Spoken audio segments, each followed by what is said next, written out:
Bonjour à tous. Waouh, ça marche. Merci. Merci Julien à la technique. Bonjour à tous et donc bienvenue pour cette masterclass sur la désinformation. Je me présente, moi je m'appelle Thomas Huchon. Vous m'entendez ou pas? Non, hein, pas trop. Hein. Ouais. Ça marche pour toi, tu dis Julien? Faut que je parle plus fort? Ouais. Bon, en tout cas, mais sinon peut-être essayer de, je sais pas, de vous rapprocher un peu, non? Ça vient d'où? Ah, c'est ça! Non. Vous scannez le QR code qui est là et vous écoutez sur votre téléphone. C'est comme ça toute la journée sur tous les stands. Alors, il faut scanner le QR code, c'est bon, ça écoute là en même temps? Ah, c'est de la technologie. Mais moi, j'étais pas prêt à un tel débordement technologique. Je vais laisser les gens se connecter rapidement. C'est une super idée en tout cas, Julien. Je valide. Je valide. Non, non, c'est une super idée, effectivement, je ne connaissais pas. Mais donc, je ne sais pas si ça facilite ou non la circulation de l'information, des vraies comme des mauvaises. Mais en tout cas, ça va faciliter la discussion entre nous aujourd'hui. Et ça va vous permettre de m'entendre. Et donc, c'est déjà pas mal. Donc, moi, je m'appelle Thomas Huchon. Je suis journaliste et je suis un journaliste un peu bizarre. Parce que je ne m'intéresse pas aux vraies informations. Je ne fais même pas ce qu'on appelle du fact-checking, parce que quand on fait du fact-checking, c'est possible de temps en temps de tomber sur une info vraie. Moi, non. Moi, je fais ce qu'on appelle du debunking. Ça veut dire que je m'intéresse aux fake news, aux théories du complot, à la désinformation, à tout ce qu'il y a de mensonger qui circule autour de nous.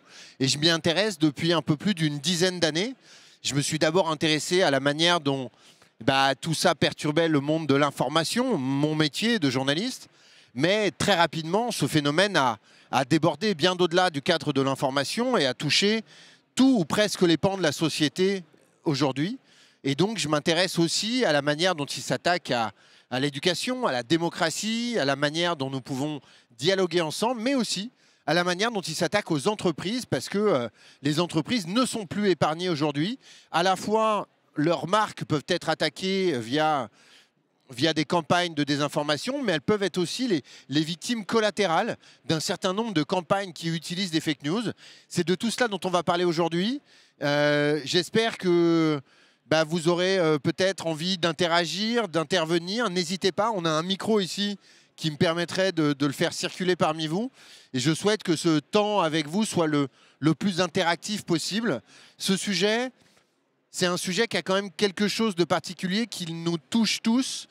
Enfin, on a tous un smartphone dans la main, donc on est tous potentiellement connectés un peu à un moment ou à un autre à une fake news. Et en même temps, on a tous un peu l'impression que ça ne nous concerne pas, que nous, on ne pourrait jamais se faire avoir, que ça ne pourrait jamais nous toucher. Et la réalité est parfois un peu plus complexe que tout cela. Alors, effectivement, on est aujourd'hui dans ce que moi, je ne suis pas le seul à le qualifier comme ça, mais de désordre informationnel, une drôle d'époque dans laquelle on court tous après une info sans vraiment savoir quelle était l'info après laquelle on courait. Et je ne sais pas vous, mais moi j'ai parfois l'impression d'être comme ces petits moutons que le caricaturiste Rodo a dessiné pour vous, ou comme un hamster qui serait dans une roue. J'aimerais bien que quelqu'un arrête la roue, que je me remette à réfléchir, mais c'est de plus en plus difficile. Aujourd'hui, la situation nous semble à tous quasiment désespérée. Je voudrais, afin d'illustrer un peu tout ça, prendre un exemple qui n'est pas un exemple que je choisis par positionnement idéologique, mais parce qu'il est le plus significatif, parce qu'il s'adresse à la plus grande démocratie du monde, en tout cas celle qui nous influence le plus, les États-Unis d'Amérique, et à l'élection présidentielle américaine de 2024. La présidentielle américaine de 2024, c'est un cas d'école de l'impact des fake news sur la société. Pourquoi? Parce que en quelques chiffres, on se rend compte à quel point tout cela a perturbé quelque chose d'aussi fondamental que le choix de nos représentants. Selon l'Institut PolitiFact, qui est un institut de fact-checking américain qui est bipartisan, donc qui compte autant de républicains que de démocrates, Donald Trump, en 2024, c'est 3% de propos vrais. C'est 97% de propos faux prononcés dans ses interventions publiques. J'ai mis ce chiffre parce qu'on se dit tous que Trump ment, et à juste titre. Trump, durant son premier mandat, c'est 25 000 mensonges documentés par le Washington Post en 4 ans de présidence. 25 000 en 4 ans, ça fait quand même une sacrée moyenne quotidienne sur laquelle on aurait bien du mal à rivaliser si on essayait de faire la même chose. Mais quand on dit Trump ment, je crois qu'on ne se rend pas compte de l'ampleur de ce que ça représente. 3% de propos vrais, c'est 97% de mensonges. Essayez demain matin. Vous allez vous lever vers 7 heures. Et vous vous fixez l'objectif dans la journée de dire 97% de conneries. Et bien, quand vous n'y arrivez pas, je pense vers 7h10, 7h15, vous m'envoyez un message sur LinkedIn. Et on fera un petit post ensemble pour dire qu'en réalité, tout ça, c'est pas possible. Mais si, c'est la réalité. Et le problème n'est pas tant que nous ne partagions plus la vérité, c'est qu'en réalité, nous ne partageons plus les faits. Mais on va y revenir. En moyenne, un citoyen américain a vu passer 300 fake news au cours des 100 derniers jours de la campagne. C'est quelque chose qu'on a du mal à mesurer aussi, c'est l'effet de répétition de ces messages. On a tous quelqu'un dans notre entourage, plus ou moins proche, un ami, un parent, un collègue, qui a un petit peu basculé ces dernières années dans des croyances un peu bizarres. Et on ne comprend pas pourquoi. Parce que cette personne, on la connaît, elle est intelligente, elle est sensible, elle est douée de réflexion, elle est douée de raison. Et pourtant, elle a basculé. Ben, elle n'a pas basculé parce qu'elle a vu un truc faux. Elle n'a pas basculé parce qu'elle a vu 10 trucs faux. Elle a basculé parce qu'elle a vu des centaines de trucs faux de manière ultra répétitive. L'idée qu'une fraude va être organisée lors des élections américaines, c'est 24 millions de tweets. Ça génère une audience de 181 milliards de vues. Je ne sais même pas à quoi vous dire à quoi ça correspond parce qu'on n'est que 7 milliards sur la planète. Si, en réalité, ça veut dire qu'un citoyen américain connecté sur les réseaux sociaux a vu passer l'idée qu'il y allait avoir une fraude lors du scrutin de 2024 des centaines, peut-être des milliers de fois devant ses yeux. Et que même s'il n'y adhère pas, il y a un moment où ça commence à fonctionner. Vous vous souvenez de cette histoire de migrants haïtiens qui mangent des chiens, qui mangent des chats à Springfield, dans l'Ohio? Cette phrase du débat présidentiel où on s'est tous dit « Mais qu'est-ce que c'est que cette immense connerie ?» Et bien ce truc-là, dans les 3 semaines qui suivent le débat, ça génère 2 millions de tweets, qui génèrent une audience de 3 milliards de vues. Ça fait que chaque Américain connecté sur Twitter va voir passer cette idée 60 fois en 3 semaines. 60 fois en 3 semaines, c'est un matraquage sur le cerveau humain qui en fait n'est pas du tout un calcul hasardeux de la part de l'équipe de campagne. Et vous voulez que je vous dise pourquoi? Parce que 70% des Américains ont un animal de compagnie. Et là, tout de suite, tu comprends pourquoi le fait que des migrants mangent les chiens, mangent les chats, ça devient un thème de campagne hyper important. Un élément pour requalifier aussi ce phénomène dans la totalité des informations qui circulent sur les réseaux sociaux, parce que les fake news représentent une minorité infime de ce qui circule sur les réseaux sociaux. Sur la campagne américaine de 2024, les fake news, c'est moins de 5% du volume des tweets. Moins de 5% du volume des tweets qui se retrouvent dans 85% des conversations qui parlent de la campagne. Et bien ça, c'est le choix des algorithmes. À un moment, c'est aussi la responsabilité de ces plateformes de décider de mettre certains sujets en avant plus que d'autres. Et tout ça, ça a des conséquences. Et bien comment on en est arrivé là? C'est un peu la question qu'on se pose tous. Mais avant de se poser cette question, je voudrais vous en poser une de questions, moi, justement. Est-ce qu'il y en a qui parlent anglais parmi vous? Ouais. Monsieur, est-ce que vous pouvez nous traduire en français fake news? Fausse information? Ouais. Mais est-ce que si on disait fausse information en anglais, on dirait fake news? On dirait false? On dirait wrong? En tout cas, on n'utiliserait pas le même terme.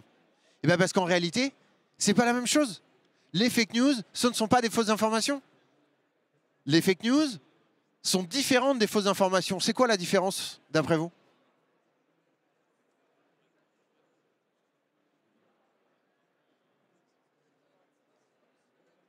C'est elles sont fabriquées intentionnellement.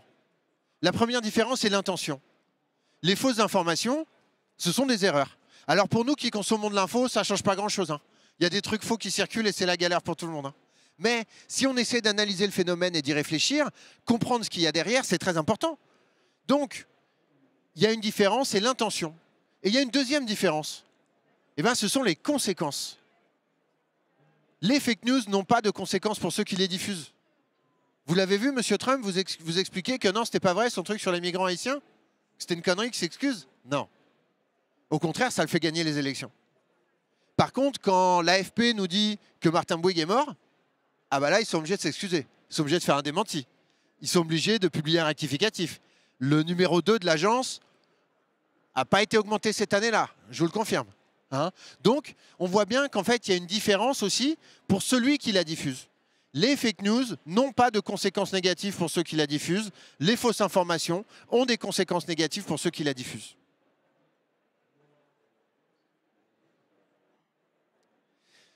Alors, on est confronté à deux phénomènes. Le premier, c'est l'infobésité.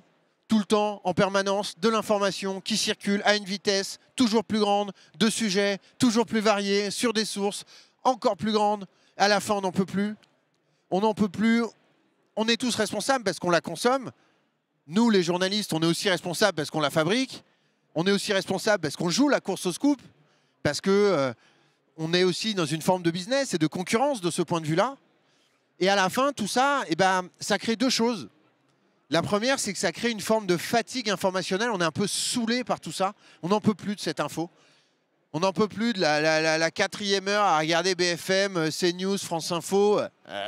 Voilà, on ne sait même plus notre prénom, c'est terminé. Et ce truc-là, d'être saoulé par l'info, eh ben, en fait, ça nous pose un autre problème. Parce que ça crée la brèche, ça ouvre la porte eh bien, pour la désinformation. Parce que comme on est saoulé, on est moins vigilant. Et comme on est moins vigilant, eh ben, potentiellement, on va être plus réceptif à ces messages de fake news. L'infobésité d'un côté, elle rencontre ce qu'on appelle l'infodémie. L'infodémie, c'est la pandémie des fake news.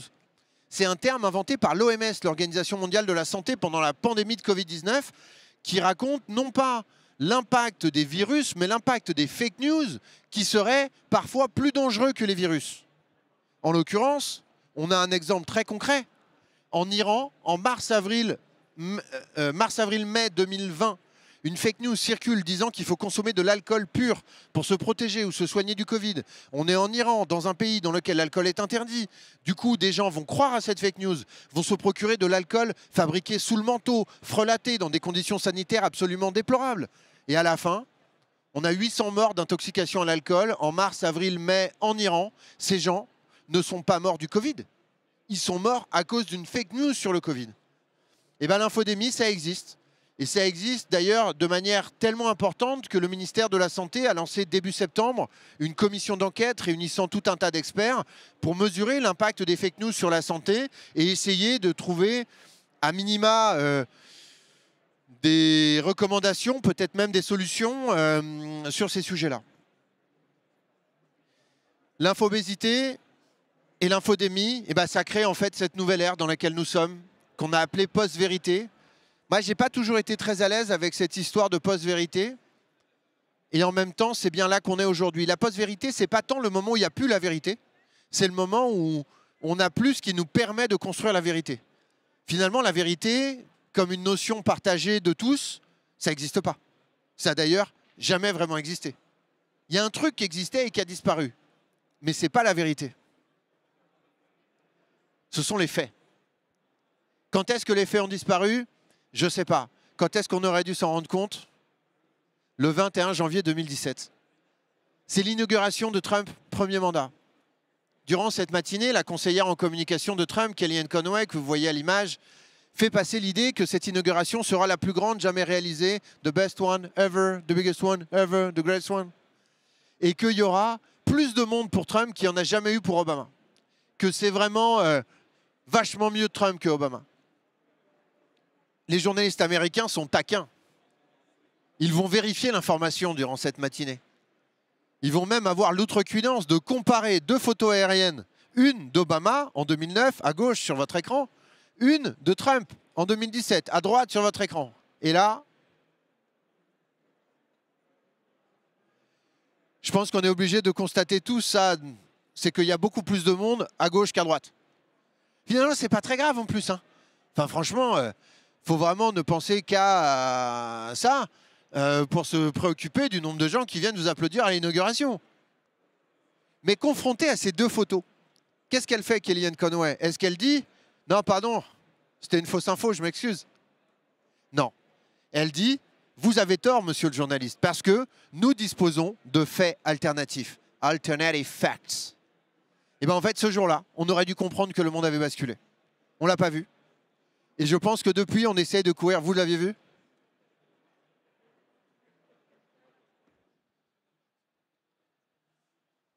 Allez-y, monsieur. Vous m'entendez? Excusez-moi, mais j'ai l'impression que vous êtes concentré sur les fake news de Trump et vous dites que on aurait, ça fait 10 minutes, il nous reste 29 minutes, il y en a plein qui arrivent. Janvier 2017. Et qu'est-ce que vous dites quand le gouvernement a dit lors de Tchernobyl que le nuage s'est arrêté aux frontières? Alors, très bon exemple, monsieur. Excellent exemple. Mais c'est vraiment... Alors franchement, vous savez quoi? Si j'étais un petit peu manipulateur, eh ben, j'aurais placé quelqu'un dans la salle avec ce truc-là. Parce que ce truc-là, moi aussi, j'en étais persuadé. J'étais comme vous. J'étais persuadé que la télé française nous avait menti.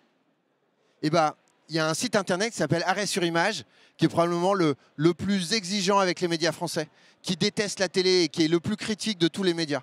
Eh ben, ils ont fait une méga enquête exceptionnelle en récupérant toutes les archives de l'INA de 86 du moment du nuage. Eh ben, il n'y a pas ce passage télé où il y a un politique qui nous ment sur Tchernobyl. Il n'existe pas, monsieur. Je vous jure. Et moi, je suis tombé de ma chaise en regardant ce truc-là.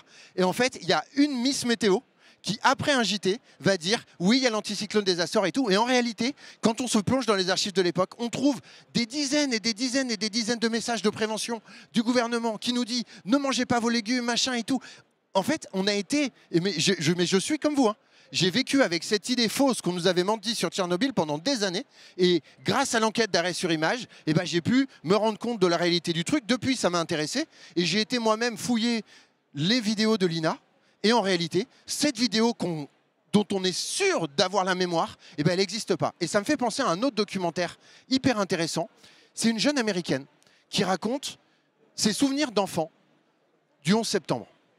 Et elle dit « Ah maman, je me souviens, le jour du 11 septembre, j'étais à l'école et par la fenêtre de la classe, je voyais les tours de Manhattan qui brûlaient et tout. C'était incroyable et je m'en souviens. » Et sa mère la regarde et lui dit « Mais enfin, on habitait dans le Connecticut. On ne voyait pas Manhattan à cet âge-là.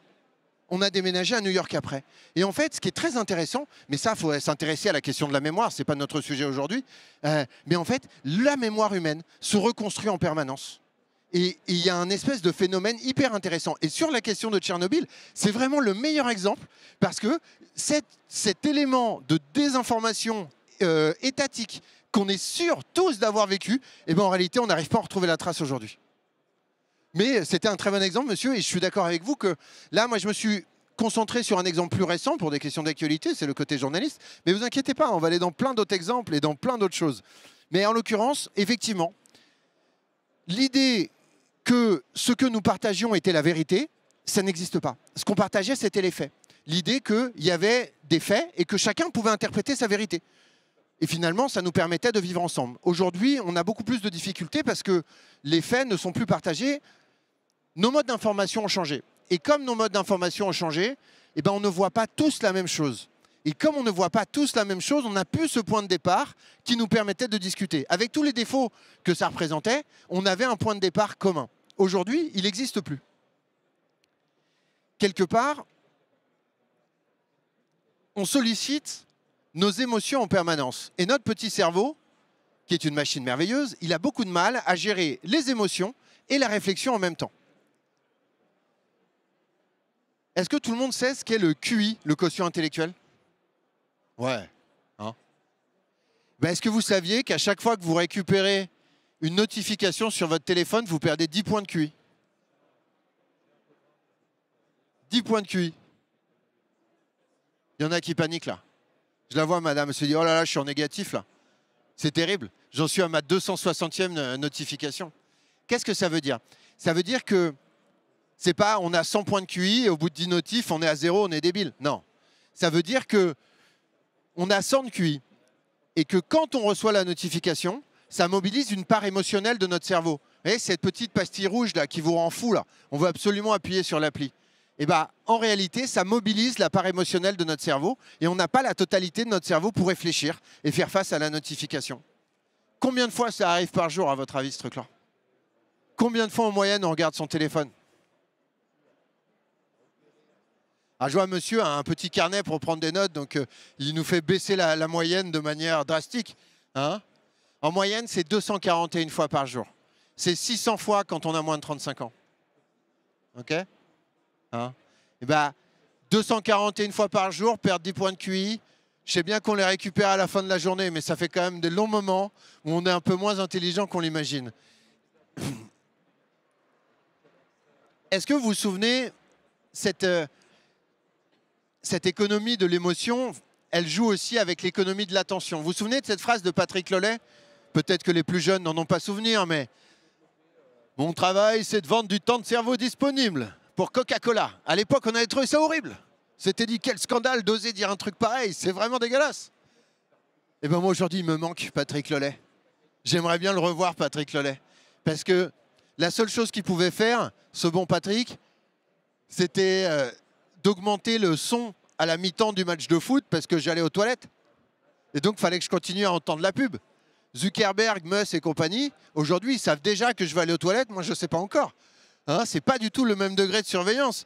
Donc, effectivement, on est rentré dans une autre forme d'économie de l'attention qui est calculée sur tout un tas de formules mathématiques que je vous épargnerai aujourd'hui, mais qui a des conséquences parce que, à force de nous maintenir dans un état émotionnel pour nous maintenir connectés, eh ben, ça crée quelque chose sur nous.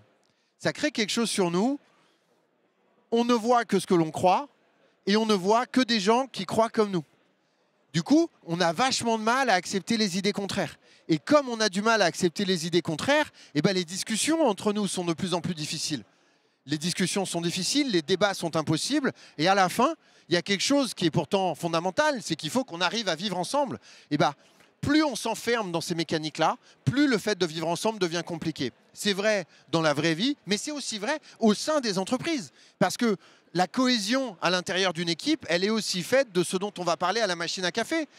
Si Monsieur Dupont pense que la Terre est plate, eh ben, c'est pas sûr qu'il comprend très bien les enjeux du groupe. Donc il y a un moment, il faut aussi que ces questions-là, elles soient débattues et qu'elles soient débattues de manière, comment dirais-je, dépassionnée. Et qu'on arrive à créer ce dialogue-là. Est-ce qu'on croit ce qu'on voit? Ou est-ce qu'on voit ce qu'on croit? Alors moi, je m'appelle Thomas, et sans faire un appel à la liturgie tout de suite, j'ai porté mon prénom comme une espèce de carte de presse, encore mieux qu'une carte de presse, il y avait le prénom Thomas. Alors, le mec, il croit que ce qu'il voit. Attends, c'est quand même un truc. Et récemment, j'ai fait une conférence TEDx et je me suis interrogé sur ce truc de Thomas. Parce qu'en réalité, si on reprend bien la liturgie, Thomas, ce n'est pas exactement un fact-checker. C'est plutôt celui qui croit ce qu'il voit.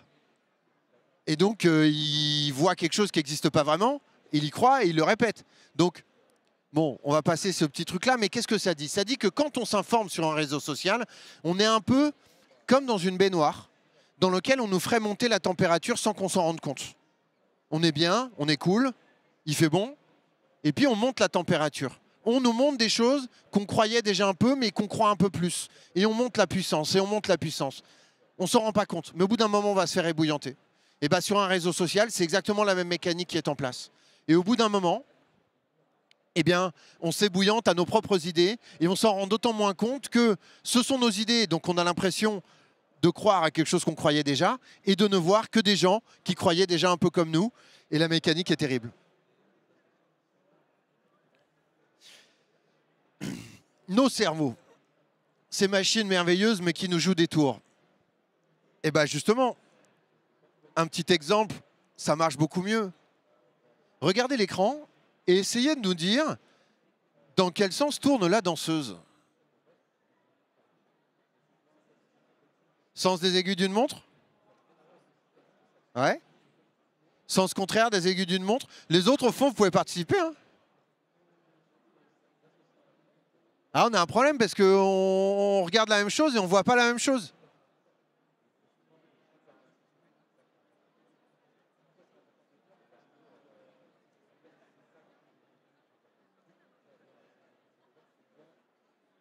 Et là, essayez de regarder à gauche, puis au centre, et ensuite à droite, puis au centre.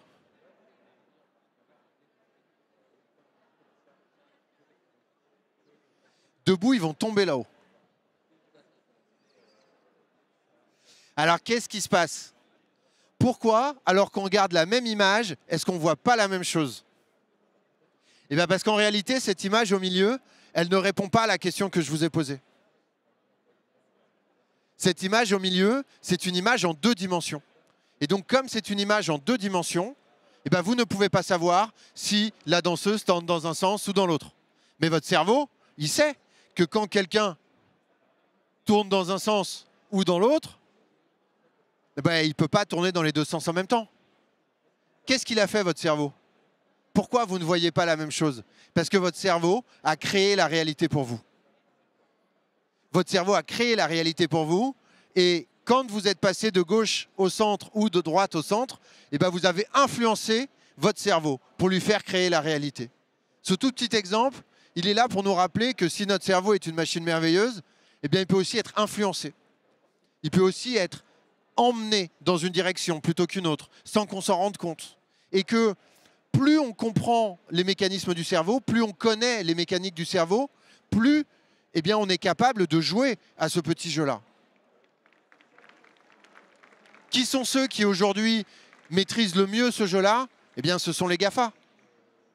Parce que, comme le rappelle la grande chercheuse Shoshana Zuboff, le business qu'ils font, ce n'est pas de vendre de la publicité, c'est de créer, de vendre une projection de nos comportements.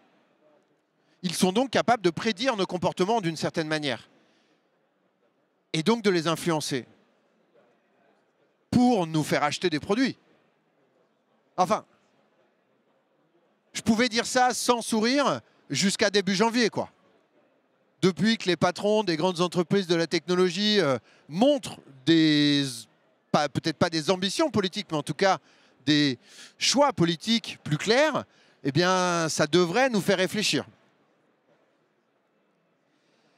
Un autre truc qui marche très fort sur le cerveau, c'est ça, ce qu'on appelle l'effet Dunning-Kruger. Tout à l'heure, on s'est dit que avoir l'impression qu'on savait, c'était dangereux. Alors l'effet Dunning-Kruger, c'est l'ultra crépi d'Ariany. C'est le fait que quand on s'intéresse à un sujet, on a tous, très vite l'impression de le maîtriser, alors qu'en fait, on n'y comprend rien du tout. Un exemple, c'est la fiche Wikipédia sur la physique quantique. Vous avez lu le premier paragraphe, vous êtes Étienne Klein. Vous avez votre émission sur France Culture, vous avez tout compris. Vous arrivez là, tout en haut de ce que les chercheurs ont baptisé la montagne de la stupidité. Ça ne veut pas dire que vous êtes débile, au contraire. Ça veut dire que vous avez l'impression d'être vachement plus malin que ce que vous n'êtes vraiment. C'est beaucoup plus dangereux. Quand tu as l'impression d'être con, en général, tu dis rien. Quand tu as l'impression d'être un gros malin, tu parles toute la journée. Ça, et si on se remet dans ce qu'on s'est dit depuis le début, que des fausses informations peuvent circuler, là, ça commence à faire un sacré cercle vicieux.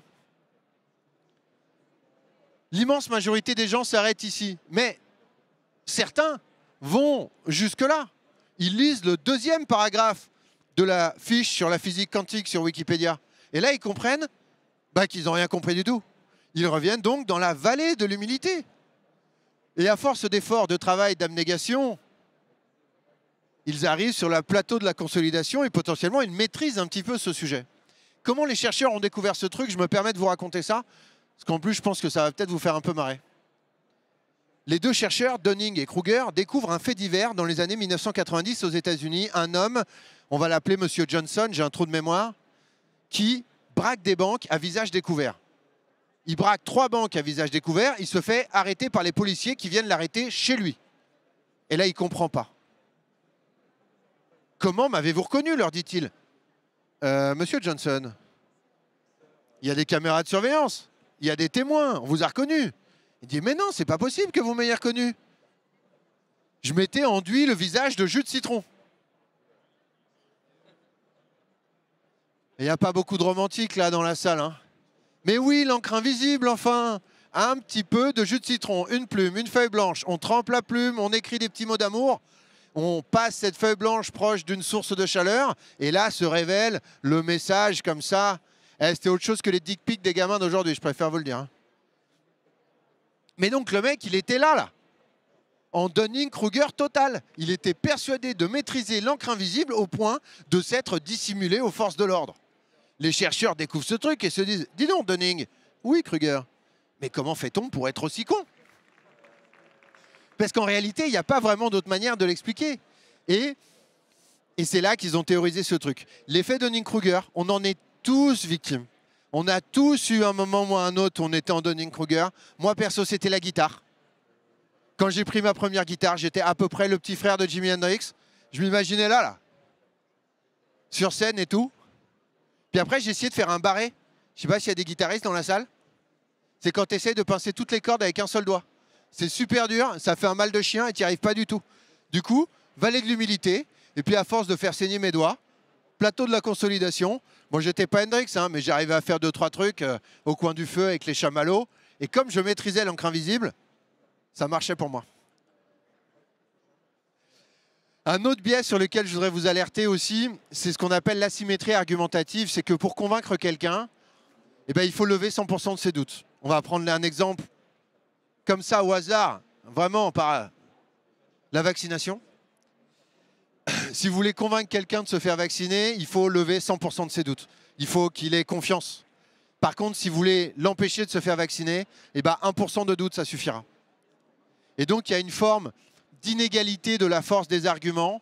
Et donc, ce truc-là joue très fort dans la prolifération des fake news et dans notre rapport à tous ces sujets-là. Je vous l'ai dit, ce phénomène, il touche les citoyens que nous sommes, il touche donc nos démocraties, mais il touche aussi les entreprises, et de manière de plus en plus fréquente et de manière de plus en plus pernicieuse. Hop. Alors, le cas pratique, le plus emblématique de ces dernières années, c'est l'affaire Vinci. En 2017, un faux communiqué de presse qui ressemble comme 2 gouttes d'eau à ceux envoyés par le groupe Vinci est envoyé. Il dit que le DAF pique dans la caisse. En 2 heures, effondrement du cours de bourse, 7 milliards d'euros qui disparaissent en 2 heures, cotation suspendue au CAC 40. Depuis, une plainte a été déposée, on cherche les responsables, ils n'ont pas été identifiés, mais ça a eu une conséquence très concrète. Il y a désormais des entreprises qui fabriquent de la certification des communiqués de presse. L'immense majorité des très grands groupes français aujourd'hui n'envoient plus un communiqué de presse sans passer par un organisme de certification du communiqué de presse. Et ça, c'est une conséquence directe de l'affaire Vinci. Là, on voit bien que c'est le cas finalement le plus classique qu'on pourrait imaginer de l'impact des fake news sur une entreprise. C'est une information fabriquée de toutes pièces, mensongère, diffusée à grande ampleur, avec le but de nuire à la réputation et aux intérêts économiques d'un groupe. Je vais peut-être m'avancer un peu, mais ça sent le truc concurrentiel. Ça sent ou la malveillance absolue, ou la concurrence, mais on sent qu'il y a quand même une espèce d'intention de nuire à Vinci directement. Et donc c'est en cela que ce cas-là est un petit peu emblématique, au-delà du volume financier perdu et des conséquences que ça a eu pour le groupe Vinci. Eh bien, il y a quand même effectivement un truc de cet ordre-là. Il y a un deuxième cas sur lequel moi j'ai pas mal travaillé, c'est le cas du groupe RTE. RTE, donc le prestataire de EDF à l'époque, qui fabrique les lignes électriques et tout. C'est un groupe dont on n'entend pas souvent parler dans les médias. Et quand on en entend parler, en général, c'est plutôt de manière positive. Ils viennent réparer les lignes après la tempête, ils viennent s'occuper des trucs. Donc ils ont plutôt une image positive et leurs équipes de communication ne sont pas du tout habituées à gérer des polémiques, des attaques, des trucs comme ça. Il se trouve que RTE a fabriqué l'application EcoWatt qui permettait, durant l'hiver 2022, de monitorer en temps réel votre consommation électrique. Jusqu'ici, tout va bien. Jusqu'ici, tout va bien. Sauf que cette application, elle a été vue par tout un tas d'acteurs de la complosphère, donc les complotistes sur Internet, comme une espèce de remake de Tous Anti-Covid, et que l'appli Tous Anti-Covid allait vous surveiller pour Macron, et bien là, EcoWatt allait permettre à Macron de vous couper l'électricité si vous disiez du mal de lui sur les réseaux sociaux. Tout ça était bien entendu mensonger, mais ça a pris une ampleur folle sur les réseaux, notamment dans des groupes militants, gilets jaunes et tout ça, qui sont un peu Enfin, j'ai rien contre les gilets jaunes, mais c'était un mouvement politique qui s'est développé un peu dans des groupes fermés sur Facebook, dans lesquels il n'y avait pas beaucoup de contradictions dans la discussion. Et donc, les phénomènes d'emballement, y compris sur des fake news, étaient plus difficiles à éteindre dans ces groupes militants-là que dans d'autres groupes militants qui avaient accès à une information qui était plus généraliste, d'une certaine manière. Donc là, il y avait un peu l'inconvénient de l'avantage de se regrouper dans des petits groupes et tout, et ben ça faisait des trucs qui tournaient un peu en toupie tout seul. Et donc effectivement, RTE, ils se sont retrouvés non seulement à être dans les médias, ce qu'ils n'avaient pas trop l'habitude, mais pire, dans les rubriques de fact-checking. Vous avez été obligés de répondre à des attaques de complotistes qui disaient « Vous travaillez pour Macron qui va me couper l'électricité parce que j'ai mis Brigitte est un homme sur Facebook. » quoi. Quel délire. Là, donc vous voyez, il y avait le premier cas qui était Vinci, qui est vraiment une attaque contre une entreprise. Le deuxième cas qui est là plutôt une espèce de conséquence un peu politique. Hein, on imagine derrière une application et là, on a un cas encore plus emblématique, c'est l'affaire Cristaline. C'est comment 3 vraies infos publiées par les canaux officiels du gouvernement, mises bout à bout, créent une fake news. En gros, comment la cristalline donne le choléra. Vous voulez du choléra ? On est au début du mois de janvier 2024 sur l'île de Mayotte. Communication de l'ARS, l'Agence régionale de santé, qui rapatrie des packs d'eau cristalline parce qu'ils sont impropres à la consommation. Jusqu'ici, tout va bien. Jusqu'ici, tout va bien. Au mois de mai 2024, deuxième communication de l'ARS. Là aussi, on rapatrie des packs d'eau cristalline parce qu'ils sont impropres à la consommation. Mais ils n'expliquent pas vraiment la raison. À ce moment-là, troisième communication de l'ARS, épidémie de choléra sur l'île de Mayotte. Une petite fille de 3 ans est décédée. Le lendemain, une personne qui n'a rien à voir avec le schmilblick récupère les 3 infos, fait une vidéo sur TikTok. La vidéo fait 17 millions de vues en 48 heures. Et depuis, l'eau de cristalline, ça donne le choléra. Cette histoire est très intéressante parce qu'elle montre bien l'erreur qu'a fait la marque Cristalline. La marque Cristalline s'est dit, il ne faut pas faire l'effet Streisand. Vous avez peut-être entendu parler de ça, hein, du nom de Barbara Streisand, la grande chanteuse américaine. L'effet Streisand, c'est l'idée que quand il y a un buzz sur les réseaux sociaux, si on en parle dans les grands médias, eh ben, ça va lui donner de l'ampleur. Je ne pense pas que ça soit vrai, et je pense surtout que c'est ne pas comprendre du tout la nouvelle circulation de l'information. Je prends un cas très précis. L'affaire Jean-Michel Trogneux, la fake news sur le fait que Brigitte Macron serait en réalité un homme transgenre. Le couple Macron a refusé de déconstruire cette idée-là. Les journalistes n'ont pas voulu déconstruire cette histoire, en se disant on va donner de l'ampleur à tout ça. Moi, à l'époque, j'avais une émission sur LCI qui s'appelait Anti-Complot. On faisait 100 000 téléspectateurs par émission. Au moment où moi, je fais 100 000 téléspectateurs par émission et je ne veux pas parler de ce sujet, la fake news sur les réseaux sociaux, elle a fait 1 milliard de vues. Est-ce que c'est moi qui vais donner de l'audience à ce truc-là? Non. Et en répondant, je vais donner à tous ceux qui ne s'informent pas sur les réseaux sociaux une information fiable qui va leur permettre de se faire son opinion. Penser à l'effet Streisand, c'est ne pas comprendre la nouvelle manière dont circule l'information. Et c'est surtout penser qu'il faut convaincre ceux qui croient. Ce n'est pas ceux qui croient qu'il faut convaincre, c'est ceux qui n'ont pas d'idée. Il faut s'adresser aux indécis. Vous avez sur le spectre de l'opinion 10% de rationalistes, 20% de complotistes. Vous avez 70% des gens au milieu qui n'ont pas d'idées arrêtées sur ces sujets. Et bien ces gens-là, il n'y a que les complotistes qui leur parlent toute la journée. Nous, on ne leur parle jamais. Et justement, Cristalline, ils ont décidé de ne pas parler à ces gens-là. Ils ne leur ont pas parlé, ils n'ont pas fait de communication, ils n'ont pas fait de vidéo, ils n'ont pas fait de post. Ils n'ont pas dit, mais non, c'est pas vrai, l'eau Cristalline ne donne pas. Ils auraient pu sortir Giroud. Vous vous souvenez, c'était Giroud qui faisait la pub pour Cristalline. Il a une bonne image. Enfin, il y avait plein de choses à faire. Et ils ont choisi de ne pas parler. Et depuis, eh ben, l'image de marque est vraiment dramatiquement attaquée.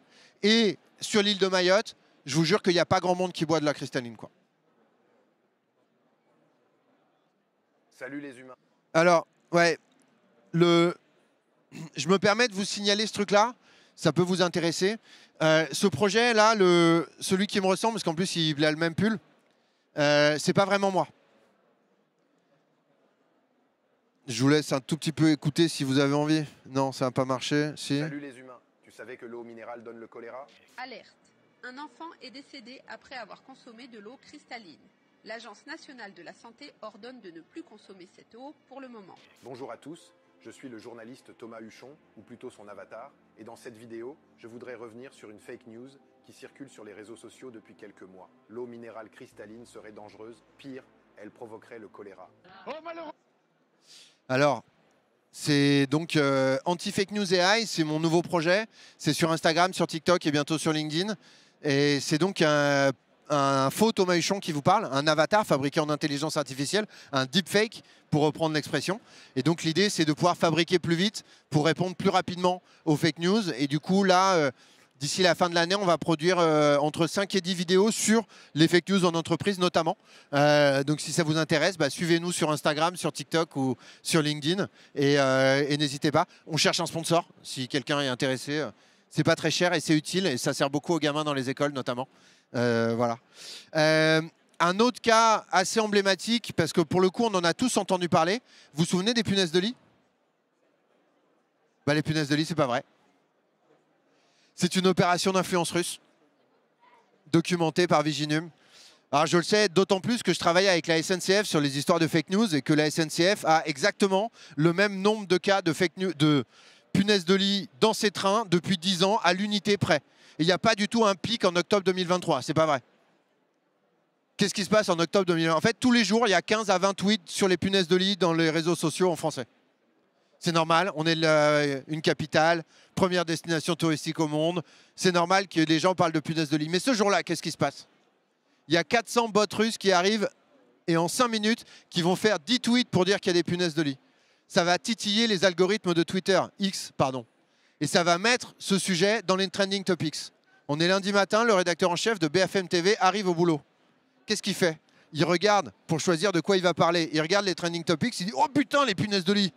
Eh, dis donc Jean-Pierre, c'est concernant ça. Eh, c'est bien pour le téléspectateur, les punaises de lit. Ça va marcher. Tiens, dis à Jean-Kévin d'aller prendre sa caméra et d'aller dans les trains filmer des punaises de lit. Allez hop! Et là, c'est terminé. BFM en parle, donc tout le monde en parle. Personne n'a pu les voir, les punaises de lit. Il n'y a pas un mec qui a vu une punaise de lit.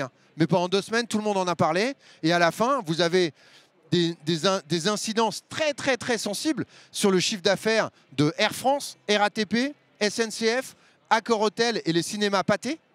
D'ailleurs, on n'a pas très bien compris pourquoi les cinémas UGC n'étaient pas touchés par les punaises de lit. Mais bon, voilà. Visiblement, les Russes n'avaient pas repéré le cinéma UGC. Il n'y avait que pâté. Voilà. Mais du coup, là, vous voyez que c'est encore une fois, c'est autre chose. C'est une opération d'influence pour nuire à l'image de la France à 6 mois des Jeux Olympiques.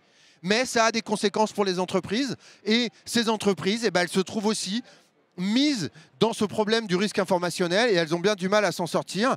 Vous avez aussi le cas des supermarchés Centracor. Ils ont 470 enseignes en France. Et ça fait 1 an qu'ils n'ont plus de clients parce que sur Internet, il est écrit partout que leurs magasins sont fermés. C'est une horrible galère, ils n'arrivent pas à s'en sortir. Ils n'arrêtent pas de faire des campagnes pour dire on est ouvert, on est là et tout. Personne ne vient. Ça devient très compliqué pour eux. Mais vous voyez, encore une fois, les fake news continuent et s'attaquent aux entreprises.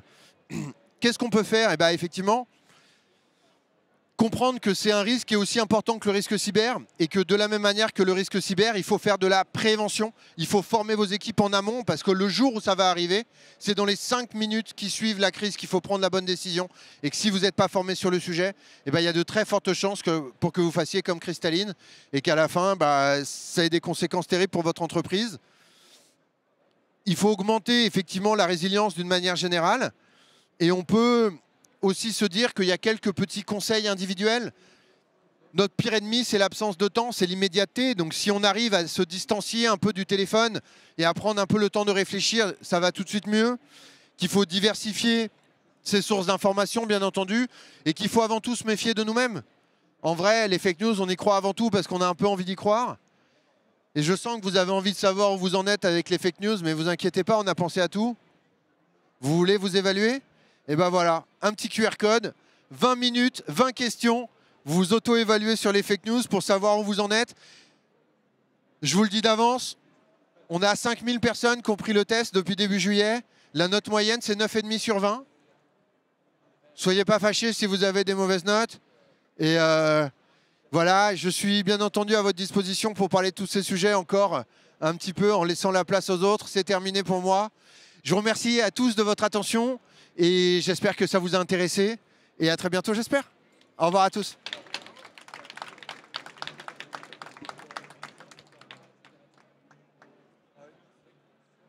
Et si ça vous intéresse, Résister aux fake news, sorti en avril chez First, dans toutes les bonnes librairies, mais aussi dans les mauvaises. Il est chez Amazon aussi.